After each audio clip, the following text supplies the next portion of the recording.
প্ৰেম হিমালয়ৰ শিখৰেদি বহমান পবিত্ৰ নিৰ্মল জলধাৰাৰ দৰে। সঁহাৰি প্ৰেয়সীয়ে দিলেই বা নিদিলে প্ৰেমিক সদা তৎপৰ হয় সহায় হাত আগবঢ়াবলৈ। এই স্বৰচিত কবিতাটি আগবঢ়ালোঁ প্ৰেমিক প্ৰেমিকাসকললৈ। নাম এমুঠি অনুৰাগ। কিবা লিখাৰ প্ৰয়াসে শালিকি পুৱাতে আছিলোঁ বাটলৈ চাই, হঠাতে হলা পাৰ মলিন বদনে অনুৰাগে মুঠি ছটিয়াই। শুভ্ৰ গালতে তীৰে বিৰাইছিলে এটোপাল মুকুতাৰ মণি, থমকি ৰল মোৰ ভাৱনাৰ সোঁত, আছিলে সেয়া বা কিনো।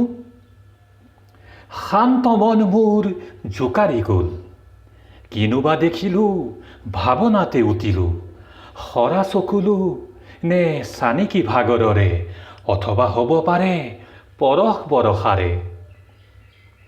কিবা লিখাৰ প্ৰয়াসে শালিকি পুৱাতে আছিলোঁ বাটলৈ চাই, হঠাতে হলা পাৰ মলিন বদনে অনুৰাগে মুঠি ছটিয়াই। আনন্দাশ্ৰু নে হতাশাৰ অশ্ৰু, মোৰ বাবে সেয়াতো মুকুতামণি মাথো, য'তে বা নাথাকা তুমি অনুভৱো ৰিণিকি ৰিণিকি। তোমাৰ সুখে কৰে সৰব সৰগী ভুৱন, দুখৰ বতৰাই কৰে নীৰৱ নিৰখ জীৱন।